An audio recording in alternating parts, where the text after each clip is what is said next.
Salud, y es un gran gusto recibirlo en nuestros estudios al doctor Conrado Stoll porque nos ayuda a entender y nos ayuda a saber dónde estamos parados. Gracias, Conrado, por estar esta noche con ¿Qué tal, nosotros. Luis? Gracias por la invitación a todos. ¿Me das tu panorama cuando estamos a otra semana más prácticamente de cumplimiento de este distanciamiento con alguna restricción nueva? ¿A dónde estamos? ¿Funcionó? ¿No funcionó? ¿Qué panorama ves, Conrado? Si disminuye la circulación y ha disminuido por el marcador de Google, tiene que mantenerse y espero que consolidarse el leve descenso que se ha ido notando. La gente puede estar confundida. El que siga los números, que no se aconseja seguirlos día a día, vos tenés que hacer un promedio de varios días para tener una idea para dónde vas. Pronto nos vamos a dar cuenta o a confirmarlo. Pero el que siga estos días puede confundirse porque ayer tuvimos 24.000 infectados del día previo, pero con 60.000 testeos. Hoy son 24.000 infectados con 100.000 testeos. O sea, ayer tiraste una red de 10 metros de diámetro y sacaste 10 peces. Hoy tiraste una de 30 metros de diámetro y sacaste 10 peces. Es muy difícil entender eso. ¿Por qué fluctúan los testeos de 60.000 a 100.000 en un día, en el medio de la semana, aunque tampoco deberían fluctuar los fines de semana? Pero aparte, como el mismo número de infectados los 2 días, con un número muy distinto de testeos hechos. Todo lo que quiero decir es difícil y sería importante saber la confiabilidad de estos datos, porque obviamente solo podés controlar lo que medís bien. Pero parece haber una estabilidad en un número relativamente alto. El sistema de salud no tiene mucho espacio, pero vimos que no se saturó. Tenemos que tratar de bajar de este número y la clave, el foco, Luis, tiene que ser que julio, que junio, que los días ya hace frío, que en el invierno no tengamos una tercera ola, un tercer pico. Ese es el foco. ¿Con qué se puede evitar? Testeos y vacunación. Ahora, me quedo preocupado por algo que dijiste, insisto, en mi ignorancia, ¿no? Vos dijiste esta imagen más que gráfica, una red más chica y sacás tantos peces, una red mucho más grande y sacás los mismos peces, daría la impresión de que está bajando el nivel de contagio. Ahora, tenés que hacer un esfuerzo de imaginación. ¿Me puedes explicar por qué no se sostienen, no sé, 100.000 testeos? A ver, reformulo la pregunta. ¿Cuántos testeos serían aconsejables? ¿Cuántos estamos haciendo? ¿Y por qué no se sostienen al menos los que estamos haciendo? Mira, lo más importante es, la ministra dijo bien, acá no hay un crecimiento con exponencialidad, si no veríamos otra cosa. Eso es importante. El ministro Quirós dijo bien, hay un número estable, alto y probablemente con una tendencia al descenso, que siempre el descenso, igual que en el Everest, es tan difícil como el ascenso. O sea, es lento ese descenso si es que vamos en ese camino y tenemos que ver la consolidación en los próximos pocos días. Ahora, la respuesta a tu pregunta, imposible, no te la puedo dar. ¿Por qué se fluctúa tanto? No puedo decirte. ¿Por qué nos hacen? De nuevo, no extrapolemos los números del hemisferio norte que sabemos que son imposibles. En el Reino Unido, 1.200.000 test por día hacen para 67 millones de personas. No podemos hacer esos números. Pero digamos, ¿sería razonable que aquí se hicieran 300.000 a 400.000 test por día? Y con eso vas a sacar un gran número de los infectados sintomáticos y asintomáticos que están circulando, y eso va a disminuir la diseminación viral más que la restricción. La restricción fue necesaria porque es un país que no tiene testeo y no tiene vacunas. Entonces necesitas una restricción inteligente, limitada, es necesaria, bajar la circulación de personas. Y ahí viene el otro punto. Entonces, queda claro que la PCR no la pueden aumentar. Fluctúa entre 60.000 y 105.000 o 120.000 lo máximo que hemos visto. Entonces puedes agregar los famosos test rápidos de que tanto se ha hablado y muchos han criticado, quizás por intereses, si se hicieran libremente, si se pudieran comprar en la farmacia, pero como se usen, como sea que se usen, los test rápidos están disponibles Claro. en millones. Ahora, Conrado, a ver si te sigo. La cifra sería, idealmente, no vamos a ser Inglaterra, no vamos a ser Gran Bretaña, está claro, pero por lo menos 300.000. Lo máximo que llegamos a hacer es una tercera parte de esos 300.000, o sea que ya vamos para atrás bastante. Y si a eso vos encima le agregás que no tenés las vacunas del caso y frente a los testeos rápidos los boicoteás, Es como romper todos los termómetros para saber a dónde estamos parados. ¿Está mal lo que estoy diciendo? No, no, para tener una idea, no porque diga, yo no digo que se pueda hacer ni que se haga, pero si testeáramos como Dinamarca, tendríamos que hacer 2 millones de test por día. O míralo de otra forma, estamos 11 en número de contagiados en el mundo, hemos hecho 250.000 test por millón de habitantes. Hemos hecho hasta ahora 250.000 por millón. En esos 11, muchos países de Europa, desarrollados, Estados Unidos, han hecho entre 1 millón y 2 millones por cada millón de habitantes. Muchas veces más que nosotros. ¿Y quiénes hicieron poco? Bueno, cuando ves esa lista, vas a ver que Brasil y la India han hecho como nosotros o menos. El resultado está a la vista. No hay duda que hay que hacerlo. Y como un detalle simbólico. Si usásemos bien los test rápidos, por ejemplo, vos no estarías aislado. Nadie. En Reino Unido y otros países, ahora, en lugar de aislamiento, han dicho, ¿usted tuvo un contacto estrecho? Bueno, se hace un test rápido todas las mañanas durante 7 días. Y mientras sigue su vida normal, mientras el test rápido de la mañana sea negativo, usted sigue su vida normal. Y en el 7º día, con el 7º test rápido negativo, usted se reincorpora a su vida usual. Ahí tenés una aplicación práctica muy buena. Fíjate la cantidad de gente que podría estar haciendo su trabajo donde debe estar solamente con usar ese test en la mañana todos los días. Es impactante lo que estás diciendo. Digo, no puedo no preguntártelo. La provincia de Buenos Aires lo suspendió ayer, digo, los prohibió en el día de ayer. ¿Esto que es un problema más ideológico que sanitario? Sí, porque el argumento que se ha usado es, no, ¿cómo va a ser que una persona se lo lleve a su casa, se lo haga? Y yo creo personalmente que cualquiera que se lo haga en la casa y le dé positivo va a informar, porque va a llamar a su médico, va a llamar a un centro médico, va a informar. Si no lo carga él en la aplicación, pero de alguna forma va a informar a alguien y ese sistema lo puede cargar. Pero de todas maneras, Luis, de todas maneras, para sacar bien la duda, yo no estoy fomentando que se venda en la farmacia y que todo lo van a comprar las personas individuales para hacérselo 2 veces por semana en la casa, porque no pueden pagarlo. Es como lo de los viajes a Estados Unidos. Cancelan vuelos a un lugar a donde la gente se va a vacunar. No, dupliquen los vuelos. Ya sabemos que es poca gente la que lo puede pagar. Acá es lo mismo. La gente que puede pagar el test para tenerlo en su casa, hacérselo 2 veces por semana, es un fragmento chico de la población argentina. ¿Para qué son entonces? Son para las Fuerzas Armadas, que se los hagan 2 veces por semana y aparte ahí te asegurás que van a informar el resultado. Para los geriátricos, donde entre paréntesis se hizo un estudio en un geriátrico comparando la PCR con el rápido y fue perfecta la coincidencia. Te diría que más,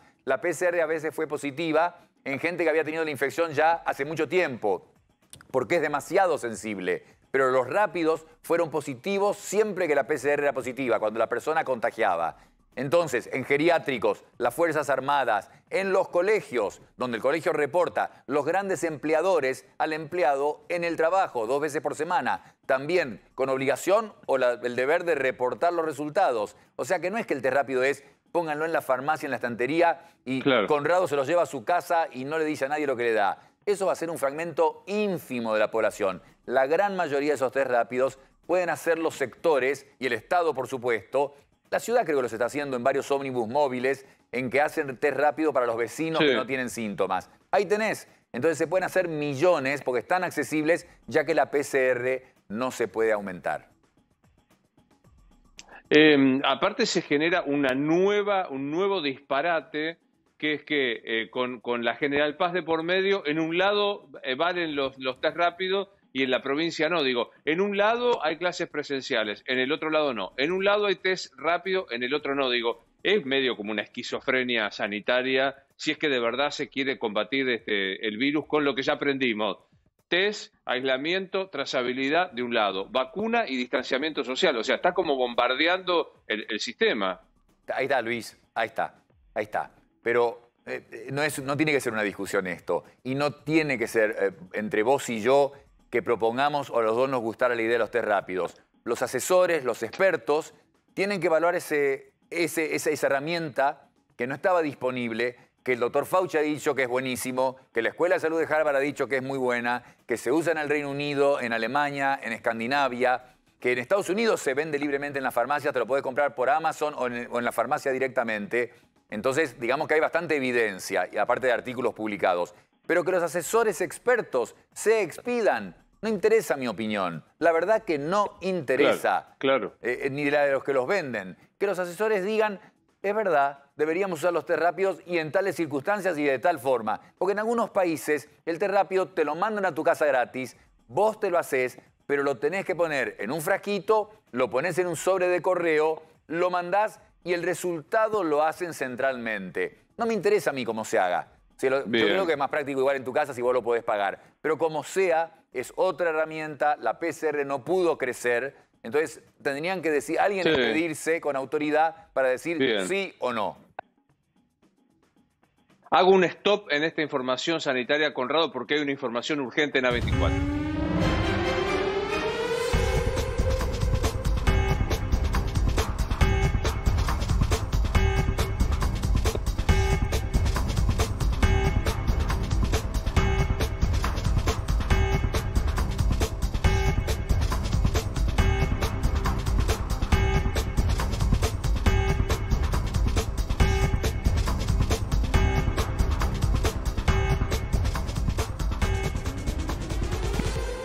Nacho Ortelli, hay información urgente sobre los comicios de este año.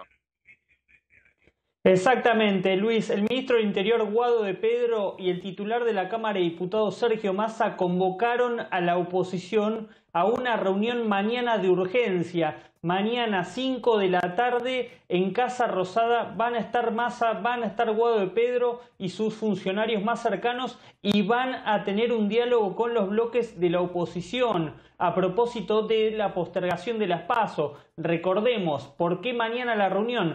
El lunes el presidente tiene que firmar el decreto por el cual se hace la convocatoria formal a elecciones. A esta hora tendría que convocarlas para agosto. Como las negociaciones con la oposición habían quedado empantanadas, ¿por qué? Porque la oposición pedía incluir una cláusula que impidiera luego cualquier modificación electoral. Bueno, mañana se vuelven a ver las caras. La idea es que las PASO pasen para septiembre. Ese es el principio de acuerdo al que habían llegado los dos sectores y que había quedado trabado por esa cláusula que había contraofertado la oposición. Pero es un paso muy importante lo que está dando el gobierno porque vuelve a llamar al diálogo en un contexto en el que parecía quedar todo stand-by. Pablo, ampliemos esta información, sí, que bueno, me parece que hay que unirla también a la convocatoria que está haciendo Alberto Fernández con Horacio Rodríguez Larreta. Me parece que hay un intento de abrir el diálogo. Contame, Pablo, por favor. A ver, por empezar, lo primero es la oposición aceptó la invitación. Algunos no están en Buenos Aires, con lo cual la invitación o la reunión la van a seguir vía Zoom. Pero en principio, como en otras oportunidades que la oposición dice me convocan pero no voy porque no me llamaron con suficiente tiempo, etcétera, esta vez la oposición va, al igual que, como decís vos, va a ir Horacio Rodríguez Larreta, hay que ver cuándo, como anticipaba Nacho Ortelli. ¿Qué es lo que están planteando? Bueno, esto sería un gesto de que el gobierno está dispuesto a incluir la cláusula cerrojo, justamente que mencionaba Nacho, que es que dentro de la ley que se discutan las PASO, se va a discutir la prórroga por un lado, pero la aclaración de que este año no se cancelan las PASO, que es la gran preocupación que tenía la oposición. Así que se encarrila, pareciera ser, el tema de las PASO. Hay que ver si no parece una sorpresa, ¿no? Nacho, la idea de aquella suerte de especie de ley de lema sui generis, no sé cómo decirlo, que en el mismo acto electoral se hagan las PASO y las abiertas, ¿se va en ese sentido? Bueno, vos sabés, Luis, que era uno de los puntos que más había cuestionado la oposición. Yo la semana pasada consulté en el oficialismo, en medio de toda esta parálisis de las negociaciones que había, y algún funcionario me manifestó que la oposición tenía que aceptar eso ahora porque probablemente si se acercaba más la fecha iba a tener más quórum el gobierno, iba a tener más consenso político con los sectores vinculados a Roberto Lavagna para poder hacer alguna modificación, y algún funcionario no la descartaba todavía. Es la gran herramienta que había planteado Sergio Massa. Ahora, perdón, Luis. Sí, a ver, esa opción tendría mucho rechazo. También hay que tener cuidado con eso. Y la otra cuestión que también los estaban que es el gran miedo de la oposición, es que hay muchos sectores del oficialismo que están planteando directamente la cancelación de las PASO. Encabezado en el último tiempo por el jefe de bloque del Senado, el senador José Mayans. Entonces, lo que tiene miedo la oposición es que este proyecto de prorrogar las PASO entre por diputados, que se apruebe, que todos estén contentos y conformes con la fecha nueva de las PASO de septiembre, pero que después, cuando llegue al Senado, por presión de los gobernadores que no quieren las PASO, porque no les sirve, en el Senado se modifique el proyecto, se cancelen las PASO, vuelva a diputados y que ahí no le den los números para insistir con el proyecto original. No sé si se entiende esto. O sea, lo que tenía miedo la oposición era de quedar entrampada, básicamente. Por eso piden esta cláusula. Hay un punto, Sí, Luis. Nacho. Sí, a diferencia de otros momentos en los cuales, por un lado estaban los gobernadores que querían suspender las PASO y por el otro el kirchnerismo que insistía con las PASO, te diría que ahora en el oficialismo hay unanimidad obviamente a grandes rasgos porque es un frente muy diverso, pero hay unanimidad en la necesidad sanitaria de suspenderlas, con lo cual, si la oposición duda mucho, el oficialismo va a avanzar como pueda para cancelar las PASO. Bien. Bien. Bueno, a propósito, tenemos a Conrado Stor en el estudio. ¿Te parece que hay un plafón sanitario como para producir un acto electoral como serían las PASO, Conrado? Sí, en el tiempo que se tendrían que dar. A ver, quiero pensar que lo de los testeos se pudiera corregir, que sigamos recibiendo vacunas. Ya has visto que aún con solo el 2% de la población vacunada, con la vacunación completa, hay un efecto. Menos gente de más de 65 años se interna o tiene la enfermedad grave. Eso hizo que se trasladara un poco a las personas más jóvenes la enfermedad, ya que vos ves que aún con vacunación baja hay un efecto significativo. Lo ves más en Uruguay, 14%, Chile, casi 30% de vacunación completa, parecido, te diría, a Estados Unidos. Entonces, la vacunación de acá a ese momento tendría que poder ser segura, y sabés muy bien que en muchos lugares con alta diseminación viral se han hecho elecciones. Sí fue un error grave la semana pasada en la India, estar votando en Bengal con dos pacientes internados por cama. Eso fue un error grave. La India es el ejemplo donde podría ser necesario un cierre total. Algo inaceptable para los demás lugares, pero no, aquí probablemente tendría que ser prudente y se podría hacer, sobre todo considerando que tendrían que seguir llegando vacunas. A propósito de esto, hoy la ministra Carla Bisotti anunció la llegada de 867.000, si la memoria no me falla, vacunas de AstraZeneca. También se habló extraoficialmente de una llegada de toda la primera remesa de las vacunas que fue a México, Estados Unidos debería llegar. Me gustaría que compartiéramos esto para tratar de pensar en términos numéricos, Conrado, cuánto porcentaje de la población argentina podría estar inmunizado. Esto decía Bisotti.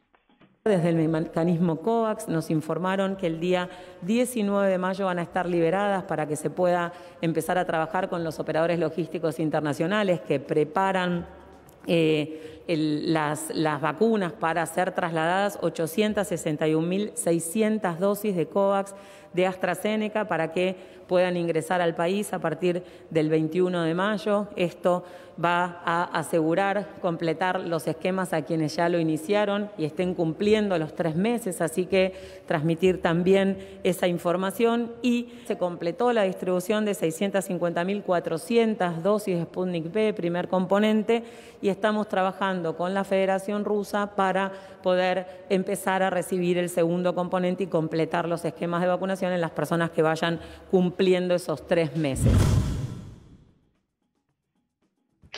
O sea, que lo que estamos viendo, Conrado, es que la que llega de AstraZeneca es para completar la primera dosis, no va a haber nuevos vacunados, ¿verdad? Exacto. Mira, primero entenderlo así, porque todo el mundo está preguntando ¿y cuántos nos tenemos que vacunar? ¿Cuántos tienen que estar vacunados? Y ahí te acordás del concepto de inmunidad de rebaño y todo el mundo se acuerda de ese 70%, 80%, que de dónde sale 70% depende de cada virus, de cuánto contagia, de cuánto se transmite, de ahí sale cuál es el porcentaje de población que necesita estar vacunada para que tengas inmunidad de rebaño. ¿Y cuál es el argumento ahora? Todos los epidemiólogos sugieren que no hablemos más de inmunidad de rebaño. No digamos eso, ni que es un 70 o 80.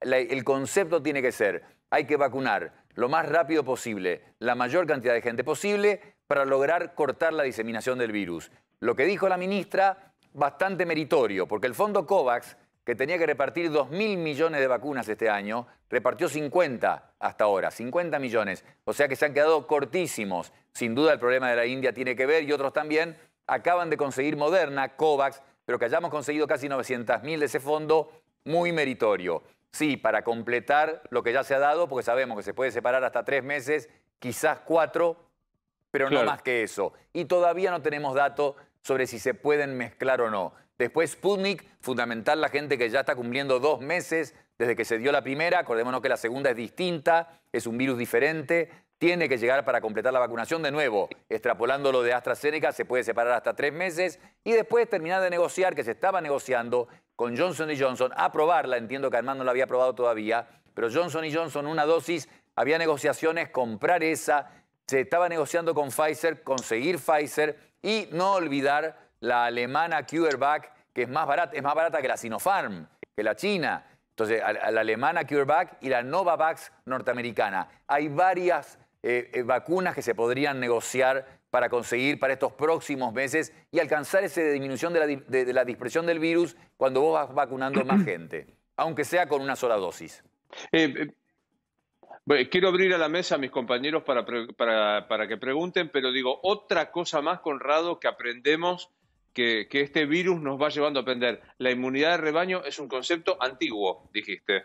Bueno, ese es Fauci en una conferencia que ha dado esta semana, que la gente lo repite tanto y está tan aferrada al 70% y ve que el mundo va del 2% de Argentina vacunado. Vos ves países como Francia, Italia, España, que tienen 8% vacunado. O sea, ha sido muy desparejo.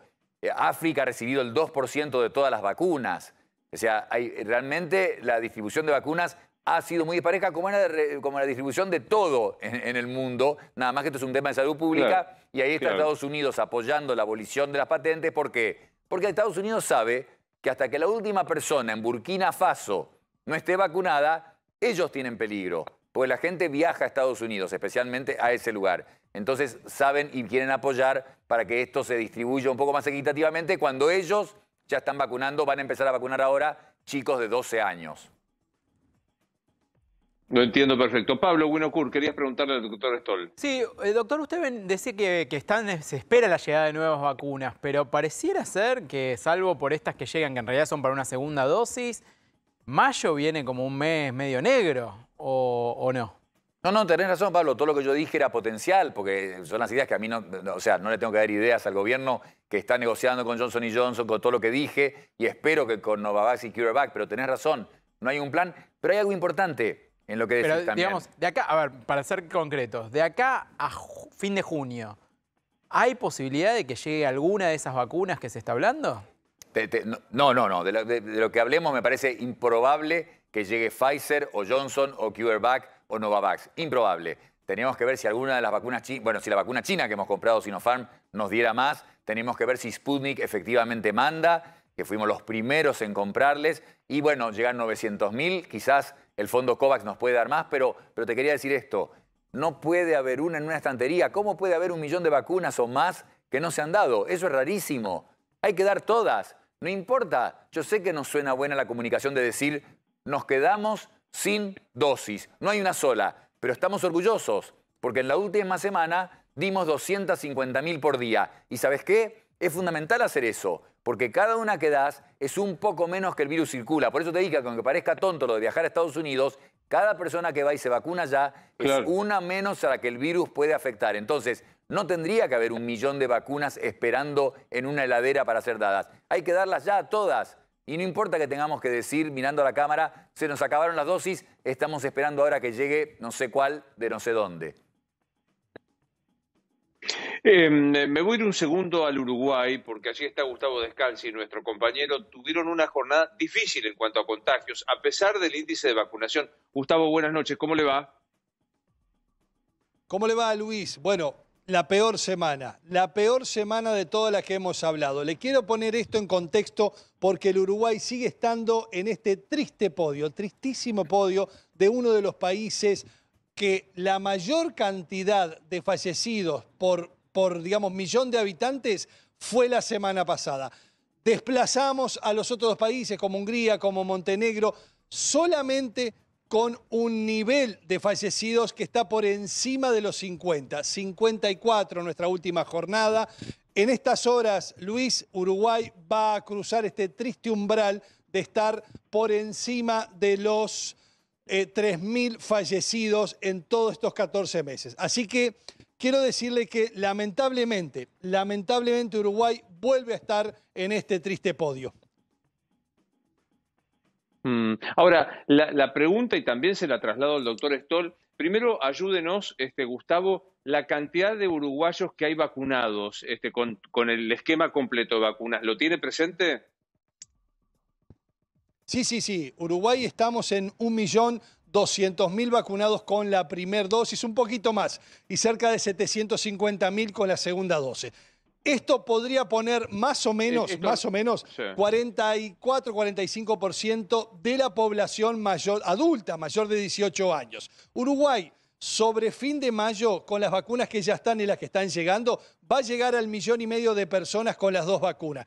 Esto es la antesala a la inmunidad de rebaño, esto es la antesala a estar con este grupo de personas que nos va a permitir, según los científicos, bajar este nivel de contagios que en la última jornada estuvo muy cerca de los 3.600. Creo que son 3.590. Ahora, Conrado, ¿cómo se entiende que con este nivel de vacunación ostensiblemente superior al de la Argentina tengan este nivel de contagios y fallecidos que menciona Descalzi? El caso es importante para escuchar y atender. El domingo fuimos tapa del New York Times como 2 de los países con mayor contagio en el planeta. Sin embargo, entiendo, y me lo pueden confirmar, que el lunes comenzaron a abrir los colegios en forma progresiva en Uruguay, empezando por zonas rurales, colegios con pocos alumnos y con ese plan de ir así progresando en la apertura de colegios. Tienen 15% de población vacunada con las 2 dosis, lo cual es alto. Y además, ellos compraron Pfizer, especialmente reservada para el segmento de trabajadores de la salud, que sabemos que es una vacuna con mayor eficacia. Tienen una PCR que desarrollaron ellos y que está descentralizada. Entonces testean mucho más que nosotros. Entonces el ejemplo que me parece válido es un país que ha hecho los deberes, hizo las cosas bien, compró las vacunas, testean mucho, obedecen porque evitaron totalmente de la primera ola, porque el presidente le pidió a la población no circulen demasiado, trate de quedarse, y obedecieron. Esto te muestra lo complejo que es la pandemia y por último, creo que aquí estaremos de acuerdo, tienen 1.000 kilómetros de frontera con Brasil, ahí la famosa ciudad de Rivera, que fue un foco súper dispersador. Entonces yo creo que ese es un problema. Como Chile, que tiene la variante P1 Manaos, Uruguay con 1.000 kilómetros de frontera, creo que eso los debe haber afectado muchísimo y tiene mucho que ver con la gran diseminación que tienen, a pesar de haber hecho todos los deberes bien. Lo veía sentir, Gustavo, cuando hablaba el doctor Stoll, ¿no? Uruguay, la cantidad de casos que tuvimos en el último mes, el 90% vienen de la famosa variable, la que es la P1, la de Manaos. Por tanto, es un virus que va mucho más rápido, que los científicos recién lo están conociendo y que en este momento es parte del problema que estamos transitando. Todo mayo, Luis, será un mes durísimo para transitar. Vamos a transitarlo con enormes pérdidas. Gracias, Gustavo. Le mandamos un saludo desde Buenos Aires, como siempre, allí en el Uruguay. Y te despido, Conrado, con una pregunta muy elemental. Pero digo, la impresión que uno tiene de esta segunda o tercera ola de coronavirus es que es mucho más violenta a la hora de las consecuencias de internación y de terapia intensiva. ¿Se puede probar estadísticamente esto que digo? No sé si mucho más violenta. Estábamos viendo gente más joven porque te dije, la gente mayor está más protegida. Entonces, esa es la principal razón. Se contagian más y entonces un segmento, por supuesto, termina en terapia intensiva. Además, lo que se ha visto es que los jóvenes tardan más en asistir al centro médico, justamente por sentirse más inmunes a la enfermedad. Bueno, la mayoría de mis amigos no tuvieron una versión seria, entonces llegan más al último momento. Y temprano en la pandemia aprendimos con el famoso uso del saturómetro en casa que esta enfermedad puede producir una baja de oxígeno en la sangre que no te enterás. Normalmente cuando te baja la saturación de oxígeno en la sangre, te falta el aire en las demás enfermedades. Acá no te enterás. Y al principio moría mucha gente porque cuando llegaban era tarde. Esto puede estar pasando con los jóvenes, que tengan una versión más severa porque llegan más tarde a pedir ayuda. Entonces, alertar eso solamente, pero no sé si la diseminación en nuestro país, sí en Chile y en Uruguay, no creo que sea muy significativa la diseminación de variantes de preocupación, como por ejemplo la P1 de Manaos en el país. Los uruguayos secuencian, miran la genética del virus desde el año pasado para saber cuánto tienen de la variante. Ahí te decía 90% es P1, muy preocupante. Aquí está presente, no creo que sea predominante todavía. Un placer como siempre, Conrado, y gracias por la generosidad de estar con nosotros. Seguro nos estamos viendo.